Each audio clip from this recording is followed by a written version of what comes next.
ہمارے ایک دوست لندن سے، انہوں نے کل کا اپنا واقعہ بتایا کہ وہ لندن میں کہیں بہت گھومے ہوں گے، شاید بیان میں بیٹھے ہوئے ہیں، یہاں پہ بیٹھے ہوئے تو بھائی ہاتھ کھڑا کر دیں، ویسے تو آتے ہیں بیان سننے، نہیں یہ بھی کینیڈا سے ماشاء اللہ، وہ لندن سے آئے ہوئے، کینیڈا یا لندن پتہ نہیں، آج نہیں آئے میرا خیال ہے، یہ لیٹ ہو گئے ہیں، لندن سے آئے، لندن سے آئے ہیں تو ظاہر ہے پاکستان میں آتے تو یہاں کے حساب سے چلیں گے نا، ٹھیک ہے، لندن میں تو لوگ لیٹ نہیں ہوتے، لیکن پاکستان آئے پھر یہاں کے حساب سے، کہتے ہیں نا جس ملک میں اس فقہ کو فالو کرتے ہیں بعض لوگ، تو ہمارے یہاں لیٹ فقہ چل رہا ہے، ہر کام لیٹ۔ تو کہنے لگے کہ میں جب وہاں گیا تو میں شراب کی طرف نہیں گیا، حالانکہ لوگ پیتے ہیں بہت زیادہ، وجہ کیا ہے کہ ایک واقعہ اپنی آنکھوں سے دیکھ لیا تھا، اس کے بعد شراب سے نفرت۔ وہ واقعہ یہ دیکھا کہ کہیں کسی گورے نے شراب کے نشے میں کسی بے گناہ خاتون کو، وہ گورا نہیں سوری بلیک گورا تھا، گورے کی بھی دو قسمیں، ایک بلیک گورا اور ایک کالا وائٹ گورا، تو وہ بلیک والا گورا تھا۔ اب آپ کہیں گورا بھی اور بلیک بھی ہے، تو گورے سے مراد اس کنٹری کا تھا وہ، لیکن تھا بلیک۔ تو وہ جو بلیک گورا تھا اس نے نشہ پیا ہوا تھا، تو ایک خام ایک لڑکی کے پنچ مارا، اس بیچاری کے سامنے کے دانت وہ زندگی بھر ہنسنے مسکرانے کے قابل نہیں رہے۔ اب جب بھی وہ مسکرائے گی کسی سے دانت ادھار لے گی، مسکرا کے واپس رکھ دے گی۔ اب آپ آج کے بعد اس کے اپنے دانت نہیں، کہہ رہے مجھے بڑا ترس آیا اس لڑکی کے اوپر، بے گناہ بیچاری ہے، وہیں جا رہی ہے اور یہ نشے میں اٹھا پھوڑ دیا اس کو۔ تو میں نے ان سے کہا جب انہوں نے واقعہ بتایا نا، میں نے کہا دیکھو ہمارے ہاں لوگ اس کو تو دیکھتے ہیں کہ قانون کتنا مضبوط ہے، کہ جس نے نشے میں مکہ مارا ہے، نشے میں مکہ مارا ہے، پولیس اس کو پکڑے گی، رشوت لے کے چھوڑے گی نہیں۔ ہمارے ہاں جو نیگیٹیوٹی ہے، جو نیگیٹو بات ہے کہ ہمارے ہاں اگر کسی نے بغیر نشے کے بھی مکہ مار دیا ہو تو دیکھا جائے گا کہ مکہ مارنے والا ہے کس لیول کا آدمی۔ بڑا آدمی ہے تو ایک اور مکہ لگا دو آپ، چھوٹا آدمی ہے تو 6 مکے اور بھی اس کے کھاتے میں ڈال دو جو اس نے نہیں مارے۔ یعنی جتنے دانت ٹوٹنے کے کیس آئیں گے نا، اب قیامت تک کسی کے کھاتے میں، اس مجرم کے کھاتے میں جائیں گے وہ۔ جہاں بھی پولیس کو کوئی بغیر دانت کا نظر آئے گا، پولیس بلائے گی ہاں بھائی کس نے توڑا، کہ پتہ نہیں، لے آؤ یار وہی ہے نا، وسیم کو اٹھا کے لاؤ بھائی وہاں سے، اس نے فلاں خاتون کے دانت توڑے تھے، لہذا اس کے بھی کس نے توڑے ہیں، وسیم نہیں توڑے ہوں گے۔ ہمارے محلے میں بچپن میں ایک شخص نے چوری کی، لڑکا تھا نوجوان، بنگلے میں وہ لوگ مالک مکان گئے ہوا تھا کہیں 2-3 مہینوں کے لیے، تو یہ لوگ گئے وہاں چوری کر کے آ گئے، پکڑے گئے۔ بعد میں اس نے توبہ کر لی، تو مجھے ملا، کہہ رہے ہیں مفتی صاحب میں نے توبہ کر لی ہے لیکن پولیس والے مجھے توبہ کرنے دے نہیں رہے۔ میں نے کہا کیوں؟ کہہ رہے ہیں یار اب جہاں بھی کہیں چوری ہوتی ہے سب سے پہلے مجھے اٹھا کے بلا وجہ چترول لگا کے اکھلواتے ہیں کہ تو نے تو نہیں کی، پھر ثابت ہو جاتا ہے نہیں کی تو چھوڑ دیتے ہیں۔ کہہ رہے وہ چترول تو سمجھ میں آ رہے تھے، یہ والے کس کام کے چترول ہیں بھائی؟ جہاں چوری ہوگی پہلے احتیاطاً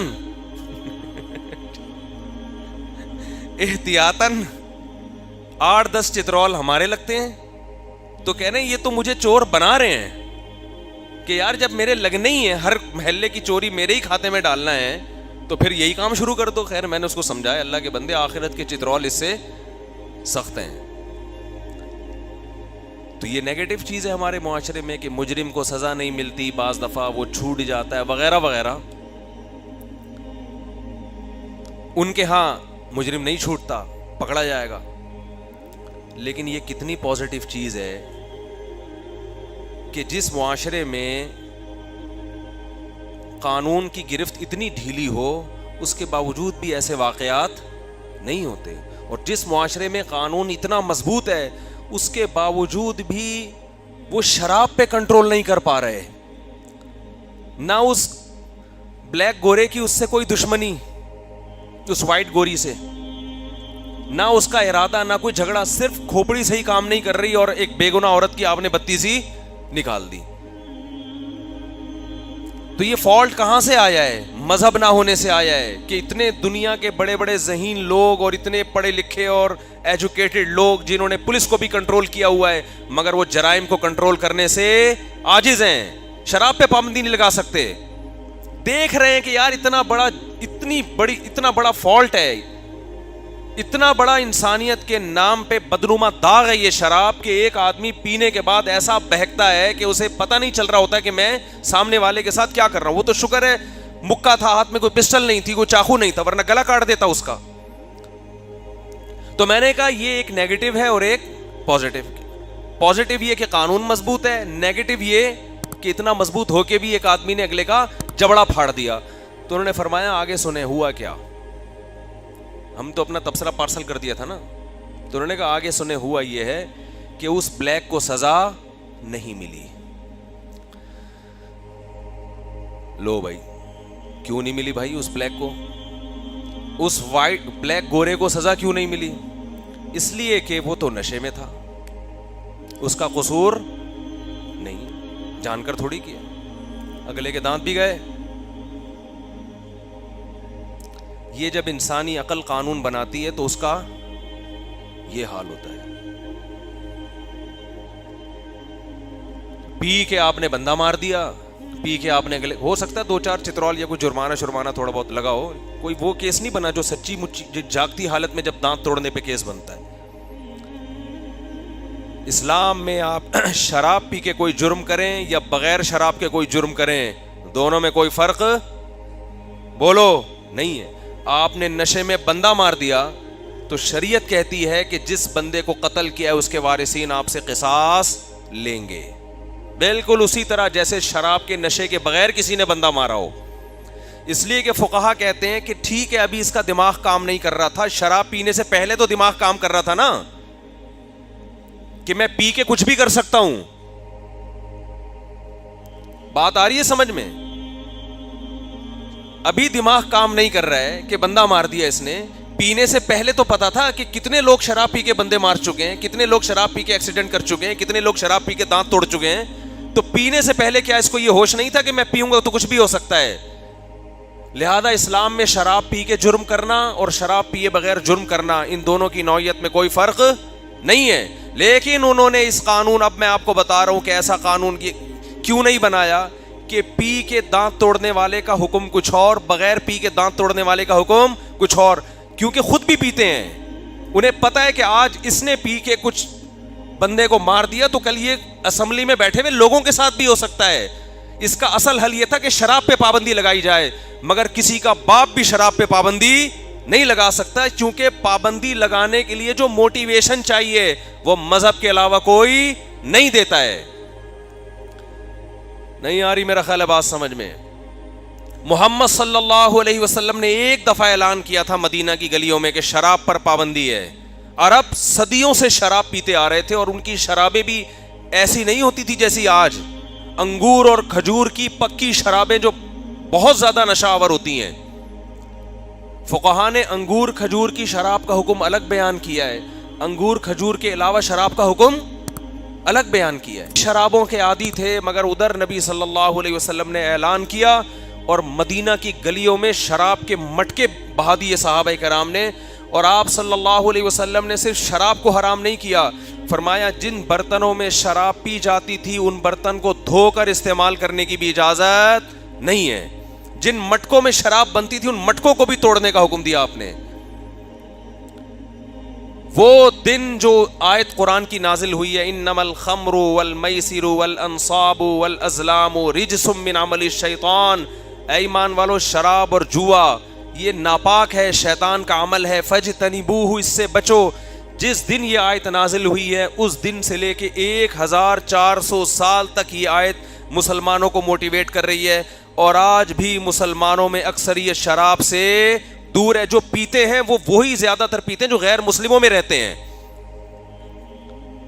جو وہاں سے خراب ہو کر آتے ہیں.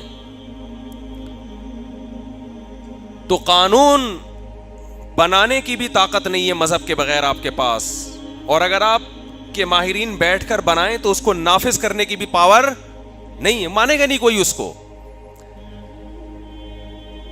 یہاں میں ایک فقہی مسئلہ بھی بیان کر دوں کہ اگر کسی نے شراب پی کے بیوی کو طلاق دی تو طلاق بھی واقع ہو جائے گی.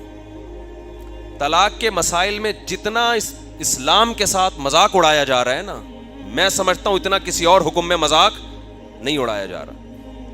2 منٹ لگتے ہیں آج لوگوں کو طلاق کے بعد مسلک چینج کرنے کے لیے. ہمارے کوئی ریلیٹو کا فون آیا کہ بھانجے نے 3 طلاقیں دی ہیں بھی پچھلے ہفتے, تو سب مدرسوں سے فتویٰ لیا 3 ہو گئی ہیں, تو مسلک چینج کر لیا اور پورا خاندان یا وہ میاں بیوی اہل حدیث ہو گئے. اہل حدیث علماء سے گزارش ہے کچھ اللہ کا خوف کرو. تمہارے پاس کوئی شخص طلاقیں دے کے حرام بیوی کو حلال کروانے کے لیے آتا ہے, اسے گلے مت لگاؤ, اس کو ڈراؤ اللہ کے عذاب سے کہ حرام بیوی کو حلال کرنے کے لیے آج تمہیں سمجھ میں آ رہا ہے کہ اہل حدیث صحیح ہوتے ہیں. ہم نے دیکھا بعض خوش ہو رہے ہوتے ہیں, گھر گھر جا کے اس کو اور مبارکباد دے رہے ہوتے ہیں. یہ مسئلہ بار بار بیان کرتا ہوں, اجماعی ہے, اس میں اختلاف نہیں ہے. 3 طلاقیں 3 ہی ہوتی ہیں. اس میں قرآن نے واضح بیان کر دیا, حدیث نے بیان کر دیا, بخاری مسلم کی حدیثیں اس میں, تمام صحابہ کا اجماع ہے اس مسئلے میں. کسی ایک صحابی سے کوئی ایک ضعیف سند دکھا دے جنہوں نے ایک مجلس کی 3 طلاق کو ایک کہا ہو. چاروں اماموں کا اجماع ہے. تو طلاقیں دینے سے پہلے سوچا کرو کہ میں کیا کہہ رہا ہوں زبان سے, فوراً چینج مسلک. وہ بھی بیٹھے ہوئے ٹھپے لگانے کے لیے فوراً چلو بھائی حلال ہو گئی. خدا کے غضب سے ڈرو یار, تم کانپ جانی چاہیے انسان کی روح کہ وہ کیا کر رہا ہے. حضرت عمر پہ یہ غلط الزام لگا ہے کہ انہوں نے 3 طلاق کا قانون بنایا. اگر نبی کے دور میں اکٹھی 3 ایک تھیں تو کیا حضرت عمر کو یہ اتھارٹی تھی کہ وہ 3 کو 3 کر دیں, حلال بیوی کو حرام کر دیں؟ یہ بات ایک 5ویں کلاس کے بچے کو سمجھائیں سمجھ میں آ جائے گی, ہمارے اہل حدیث علماء کی سمجھ میں نہیں آ رہی. تو آج علم میں عمق نہیں ہے, گہرائی نہیں ہے, حوالے ہیں. حدیث نمبر فلاں, حدیث کا یہ متن ہے. اتنا آسان معاملہ ہوتا تو لوگ مجتہد کیوں بنتے, مدرسوں میں بیٹھ کے علم کیوں حاصل کرتے, اصول فقہ کیوں پڑھتے, مجتہدین کو فالو کیوں کرتے. تو خوب سمجھ لیں یہ اس طرح نہیں ہوتا کہ دے دی اور جا کے اہل حدیث سے فتویٰ لے لیا. اب مسئلہ یہ ہوتا ہے گھر اجڑ رہا ہے تو کیا کریں. تو خوب اصول ایک یاد رکھو, غلطی سے پہلے شریعت کے اصول کچھ اور ہیں, غلطی کے بعد اصول کچھ اور ہیں. یہ خوب سمجھ لو اس کو اچھی طرح. جب تک آپ سے غلطی نہیں ہوئی تو اسلام آپ کو غلطی اور مسٹیک سے روکتا ہے. اکٹھی 3 طلاقیں دینا غلط ہے یا نہیں ہے؟ بول لو نا بھائی, غلط ہے, ناجائز ہے, سزا ہے اس پہ شریعت میں. یہ عمل تو غلط ہے. حضرت عمر کے پاس جب کوئی 3 طلاقیں دے کے آتا تو کوڑے پہلے لگاتے, فتویٰ بعد میں دیتے تھے اس کو. تو اس کی حوصلہ شکنی کرنی چاہیے. اسلام نے, قرآن نے ڈیورس کا ایک طریقہ بیان کیا ہے کہ 1 مہینے میں 1 سے زیادہ نہ دی جائے, اور اس میں بیوی سے ہم بستری نہ کی جائے, حیض کی حالت میں نہ دی جائے. بہت سارے پروسیس ہے اس کا, بلکہ پہلی طلاق سے پہلے بھی ایک پروسیس ہے کہ دونوں خاندان بیٹھیں, جوڑ کی کوشش کریں. وہ تمام پروسیس کو نظر انداز کیے بغیر ایک دم غصے میں آ کے دھڑ دھڑ دھڑ دھڑ دھڑ فائرنگ شروع کر دینا, اور جاہلوں کی طرح اگر تو گھر سے نکلی تو تجھے طلاق ہے, تو ماموں کے گھر گئی تو تجھے طلاق ہے, تو نے اگر آج کھانا نہیں پکایا تو. جاہل لوگ. جب خواتین بتاتی ہیں نا میرے شوہر نے مجھے یہ کہا ہے کہ اگر تو ابھی گھر سے نکلی, یا تو ہوتا ہے نا کوئی کنویں میں چھلانگ لگا رہی ہو وہ خودکشی کی نیت سے, اس میں ڈرانے کے لیے آدمی کہہ دے, یا کوئی خدا نخواستہ کسی مرد کے ساتھ بھاگ رہی ہے, کوئی بندہ آیا ہوا بھگانے کے لیے بائک پہ آ جا, تو بندہ کہتے ہوئے اچھا لگتا ہے اگر تو اس کے ساتھ بیٹھی بائک پہ, چھوٹی چھوٹی باتوں پہ, ماں کے گھر جا رہی ہے میں تجھے روک رہا ہوں ماں کے گھر نہیں جانا, اگر تو گئی تو بھائی ٹھیک ہے آپ جب روک رہے ہیں تو اس کو چاہیے نہیں جائے, لیکن یہ کوئی اتنا بڑا کیس ہے کہ آپ اس پہ طلاق معلق کرنا شروع کر دو. مجھے یاد ایک دفعہ ہم ٹیکسی میں بیٹھے ہوئے تو ہاکس بے کی طرف جا رہے تھے, وہ ٹیکسی والے کو پتہ نہیں تھا ہاکس بے کہاں ہے, وہ نیا نیا آیا ہوگا کراچی میں. وہ چلاتے چلاتے اتنا دور, اس نے کہا آئندہ میں اس علاقے میں آیا تو میری بیوی کو 7 طلاقیں. تو میں نے کہا بھائی کیا جاہلوں والی باتیں کر رہا ہے اللہ کے بندے, ہو سکتا ہے زندگی میں کبھی آنا پڑ جائے, کوئی مسئلہ ہو جائے, کوئی فضول کام. جہالت سے بڑا عیب دنیا میں کوئی نہیں ہے. تو طلاق معلق کر رہے ہوتے ہیں نا, اگر یوں کر لیا.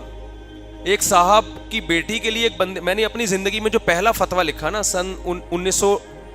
سن 2000 میں, وہاں اس وقت میں نے فتوے لکھنا شروع کیے, تو جو پورے ملک میں ڈاک آتی ہے وہ پھر اس کے جوابات لکھے جاتے ہیں. تو پہلا فتویٰ یہ تھا کہ ایک صاحب نے کہا میری بیٹی کا رشتہ مانگا ہے فلاں نے. میں نے کہا اگر میں نے اپنی بیٹی کا رشتہ تجھے دے دیا تو میری بیوی کو طلاق.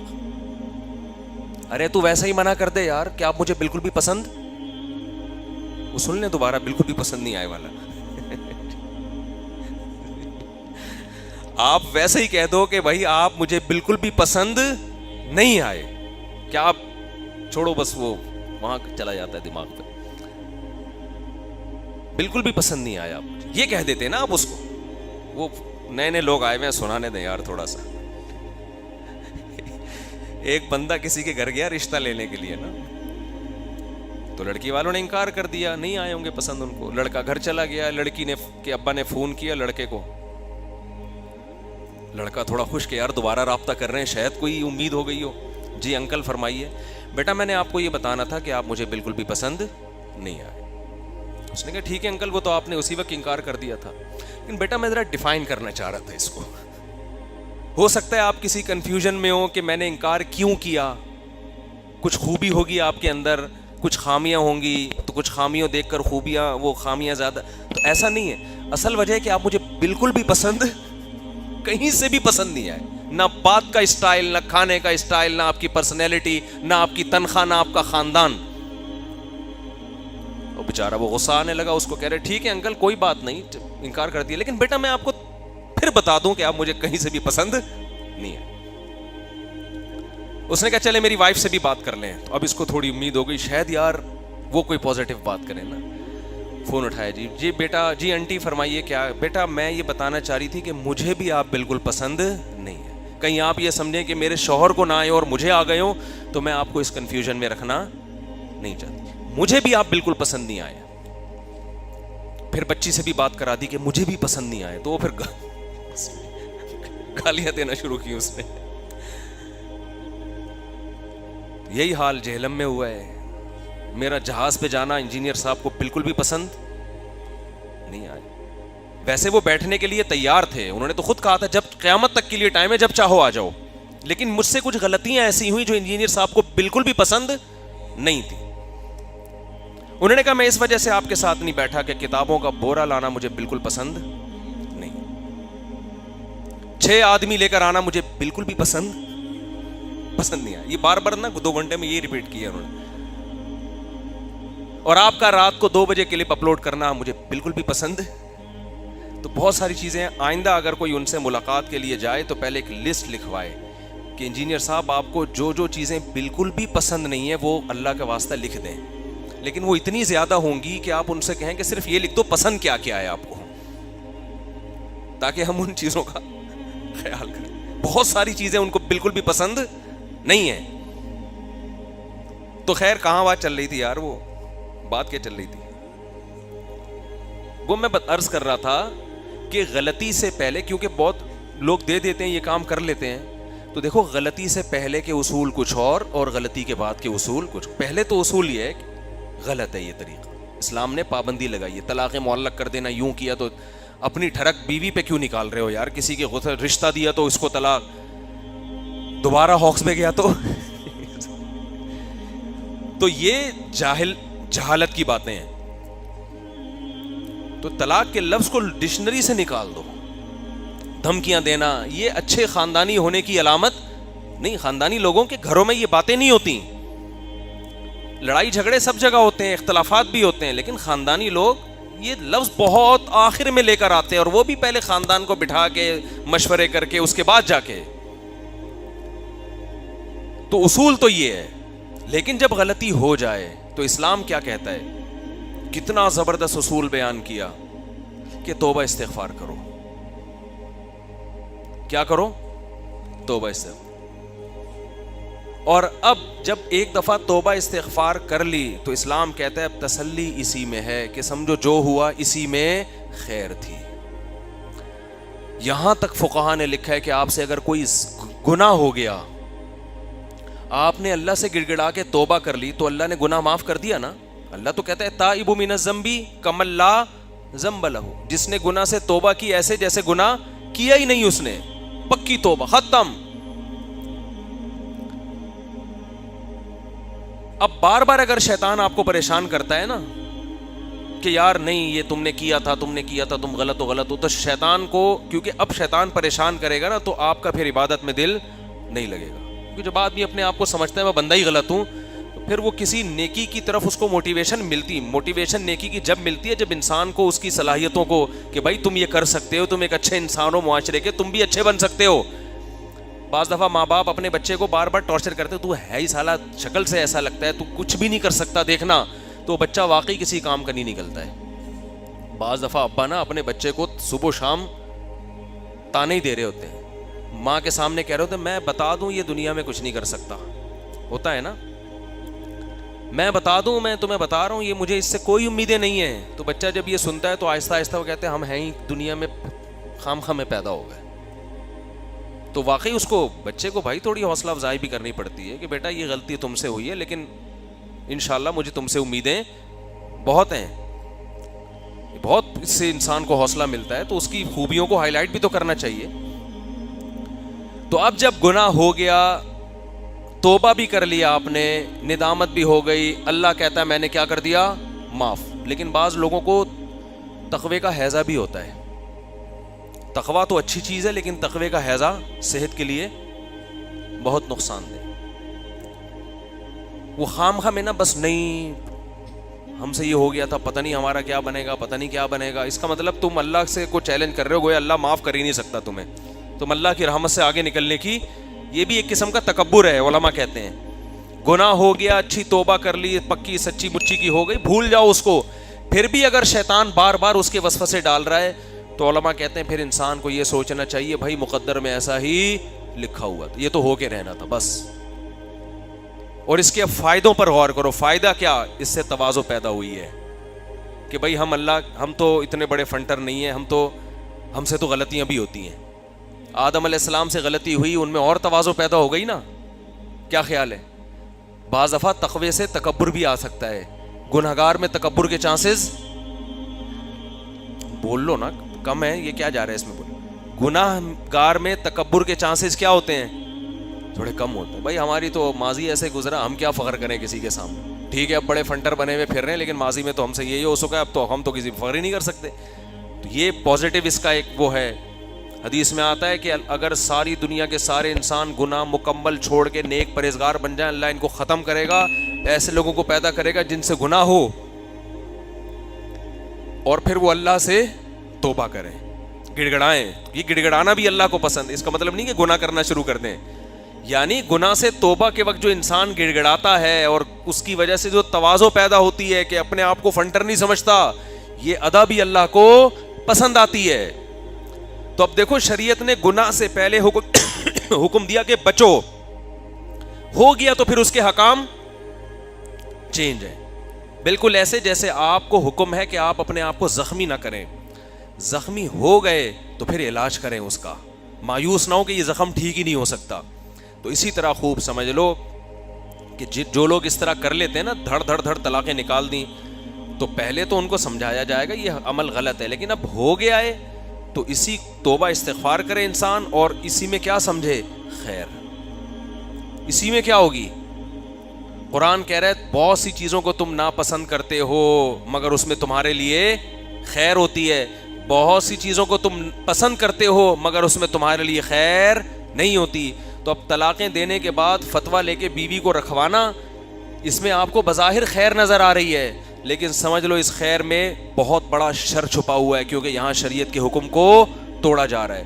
تو اب اگر آپ نے شریعت کے حکم کو فالو کیا تو عین ممکن ہے جو گناہ آپ سے ہوا ہے اللہ اس گناہ کی اس حکم کی برکت سے تلافی کر دے.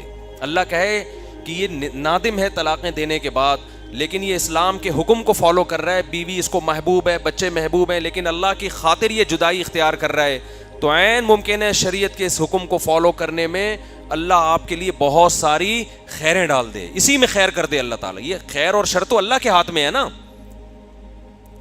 تو جو گناہ اس سے ہوا تھا اس کی سزا بھی ملے گی اور اس کی انشاءاللہ تلافی بھی ہوگی. اور قرآن کہہ رہا ہے وَإِن يَتَفَرَّقَا يُغْنِ اللَّهُ كُلًّا مِّن سَعَتِهِ, اللہ دونوں کو غنی کر دے گا, اس کے لیے بھی انتظام کر دے گا, آپ کے لیے بھی انتظام کر دے گا. تو جو کام ہو جائے پھر اس میں شریعت کا حکم یہ ہے کہ سمجھو اسی میں کیا تھی, خیر تھی. خام خام میں پھر رشتہ دار زبردستی جوڑنے کی کوشش کر رہے ہو اور ان کو زیادہ لتاڑا بھی نہ کرو. اب ایک آدمی نے اس طرح کر دیا, طلاقیں نکال دیں, پہلے تو روکو ہو گئی ہیں, تو اب اتنا نہیں بھڑکاؤ ان کو ایک دوسرے کے بارے میں, یہ کیا کیا تم نے, اور بھائی اسی میں خیر ہوگی, کوئی بات نہیں, محبت سے نہیں رہ سکتے تھے, اب کوئی مسئلہ نہیں. صحابہ کے دور میں بھی طلاقیں ہوئی ہیں, تابعین کے دور میں بھی ہوئی ہیں, کوئی بات نہیں بھائی. یہ رشتہ جیسے آسمان پہ بنا ہے, ٹوٹا بھی کہاں ہے, آسمان پہ. مقدر میں تھا ہی نہیں دونوں کا ساتھ رہنا, تو اب ان کو آرام سے الگ کر دو, ان کو سمجھاؤ کہ اس سے کچھ نہیں ہوتا, یہ دنیا مسافر خانہ ہے, کو مرنے جینے کی جو قسمیں اٹھائی ہوئی ہوتی ہیں یہ ہماری آپس کی قسمیں ہوتی ہیں, ان قسموں سے تقدیر پہ کوئی اثر نہیں پڑتا, سب نے مر کے قبر میں جانا ہے, کوئی اتنا بڑا ایشو نہیں ہے, اس کو ہلکا لینا چاہیے. ہمارا معاشرہ اس کو بہت بڑا بنا دیتا ہے. خیر.